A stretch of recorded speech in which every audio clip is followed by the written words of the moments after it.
नमस्कार। आज हम बात करने वाले हैं एक बहुत बड़े प्रोजेक्ट की।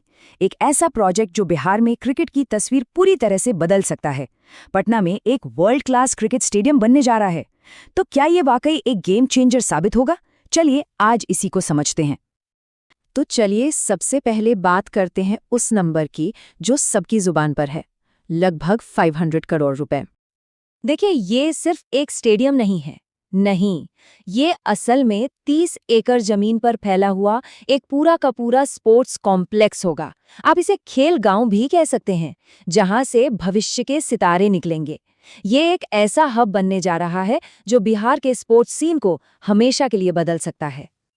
तो आखिर ये पूरा प्रोजेक्ट है क्या और इसकी जरूरत ठीक अभी क्यों आन पड़ी? चलिए समझते हैं।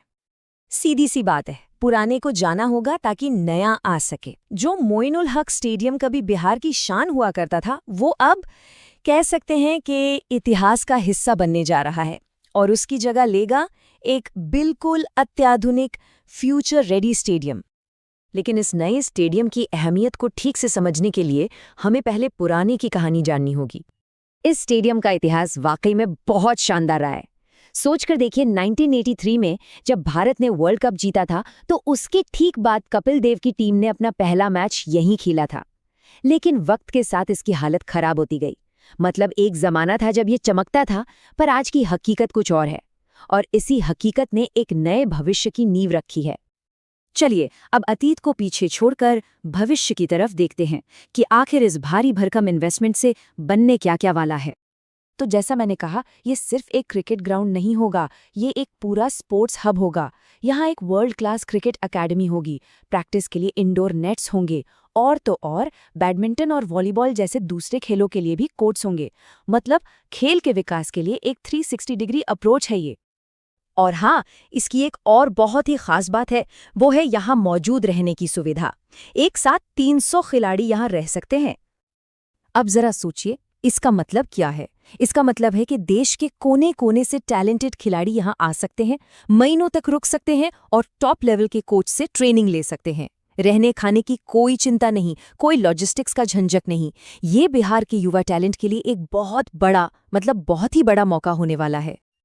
ठीक है, सब कुछ बहुत बढ़िया लग रहा है, पर सवाल ये है कि इसे चलाएगा कौन और ये बनकर तैयार कब तक होगा? तो देखिए, इसका मैनेजमेंट मॉडल काफी इंटरेस्टिंग है। प्रोजेक्ट की देखरेख तो बिहार क्रिकेट एसोसिएशन यानी बीसीए कर रही है। लेकिन जब ये बनकर तैयार हो जाएगा तो अगले 30 सालों के लिए, जी हाँ, 30 सालों के लिए इसका पूरा मैनेजमेंट और ऑपरेशन बीसीसीआई संभालेगी। और बीसीसीआई का हाथ में आना, ये अपने आप में एक बहुत बड़ी बात है।